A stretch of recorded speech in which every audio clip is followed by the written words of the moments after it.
존경하는 완주군민 여러분, 유희식 의장님과 선배 동료 의원 여러분, 유희태 군수님을 비롯한 공무원 여러분, 완주군의회 김규성 의원입니다. 본 의원은 본 폐기물 매립장 사태 해결을 주제로 5분 자유 발언을 하고자 오늘 이 자리에 섰습니다. 먼저 착잡하고 비통한 심정을 금할 길이 없습니다. 지난 6월 2024년도 행정사무감사에서도 언급하였습니다만 2020년 2월 보은의 예외적 매립시설에 매립된 고화 처리물을 관리형 매립시설로 옮기는 방안을 마련하라고 통보되었던 감사원 감사 이후 완주군 공론화위원회가 구성되었습니다.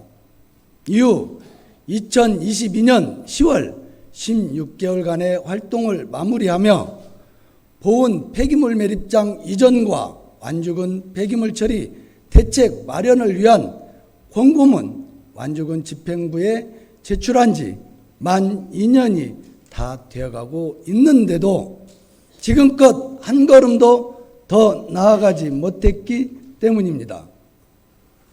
그동안 전처리 시설을 가동 운영하고 보온 매립장 시설 유지 관리에 들어간 비용만 하더라도 올해 말이면 약 132억 원에 달합니다. 보온 매립장 이전을 위한 타당성 조사 및 기본 계획에 도출되었던 보온 매립장 이전 및 사업장 폐기물 시설 건립 비용이 약 1,100억 원에 약 12%에 달하는 주민의 혈세가 이미 운영 관리비로 지출된 것입니다. 명확한 목표 지점 없이 이런 식으로 올라간다면 몇 년 안에 건립 비용에 가까운 비용을 운영 관리비로만 탕진될 것이 자명한 상황입니다. 그 책임을 누가 어떻게 질 것입니까? 더 큰 문제는 시간이 흐르면 흐를수록 의견이 모여지고 좁혀지는 것이 아니라 각 읍면 주민들 간의 갈등만 더욱 깊어지고 해당 지역 주민들은 안전성까지 위협받고 있다는 점입니다. 그 과정에서 의회와 집행부에 대한 주민의 불신이 깊어지고 있다는 것도 이 자리에 계신 모두가 책임을 통감하시리라 생각합니다. 보온 폐기물 매립장 사태 해결, 더는 미루어서는 안 된다는 주민의 요구를 담아 집행부에 강력히 요구합니다. 첫째, 매립장 이전 관련하여 가장 우선해야 하는 것은 주민의 뜻입니다. 집행부는 주민들에게 관련 정보와 예측되는 사안들을 명확히 제시해 주십시오. 그간 보온 매립장 사태 해결을 위해 환경정책위원회가 올 상반기까지 5차례 개최되었고 비봉면 폐기물 대책위원회도 5차까지 진행되었습니다. 현재까지 거론된 방안은 크게 4가지가 있습니다. 민간이 주도하는 방식, 환경부가 설치하고 관리하는 공공폐자원 관리시설 공모 방식, 군비를 100% 투입해서 완주군이 자체 사업으로 운영하는 방식입니다. 신규로 조성되는 매립장에 기존 보온 매립장 폐기물만 이전하느냐, 관내 혹은 관내 외 사업장 폐기물을 반입하느냐에 따른 사후관리 및 운영 방안 문제가 뒤따릅니다. 폐기물 매립장 문제는 단지 비봉 주민만의 문제가 아닙니다.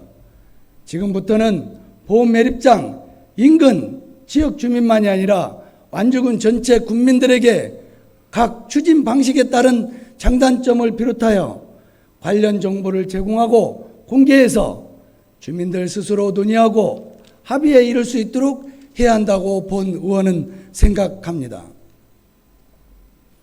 비봉을 시작으로 전 군민을 대상으로 한 매립유치 공모를 다시 한번 실시하는 것도 제안해 보는 바입니다. 집행부는 다양한 각도로 적극 검토해 주시기 바랍니다. 둘째, 신규 매립장 조성에 대한 재정적 대비가 반드시 필요합니다. 입지 타당성 평가, 군 관리계획 결정, 환경영향평가 등 계획 단계가 진행되기까지 통상 3년여가 소요되는 것을 감안해서 2027년도까지는 기금을 지속적으로 적립 확보하고 그동안 도출된 방안에 따라 실질적으로 시공 및 이적 처리가 진행되는 시점부터 기금을 활용하는 것이 현실적인 대안이 될 수 있다고 봅니다. 당장 1천억 원 이상의 예산이 든다고 하면 어느 사업이든 시작하기 어렵습니다. 사태를 해결할 수 있는 현실성 있는 재정운용 방안을 조속히 마련해 주십시오. 셋째, 보험매립장 인근 지역 주민 건강 모니터링이 시급합니다. 집행부가 제출한 자료에 의하면 자합마을 24명, 원백도 마을 35명, 현암마을 24명, 능암마을 9명, 담곡마을 24명, 신기마을 11명 등 총 127명이 신청한 것으로 나타났습니다. 보온 폐기물 매립장 사태의 근본적인 문제는 주민의 안전권과 생명권을 보장입니다. 매립장 유치와 관계없이 완주 군민의 안전은 반드시 지켜져야 한다는데 동의하실 것입니다. 주민의 안전한 일상을 보장하지 못하는 지자체가 무슨 의미가 있겠습니까? 주민 건강 모니터링에 임하는 집행부의 의지와 실행이야말로 향후 폐기물 매립장 사태 해결에 대한 주민의 신뢰를 회복하는 가장 빠른 길일 것입니다. 오늘 제안한 사항에 대해 집행부의 빠른 검토와 실행을 거듭 당부하며 이상 5분 자유 발언을 마치겠습니다. 경청해 주셔서 감사합니다.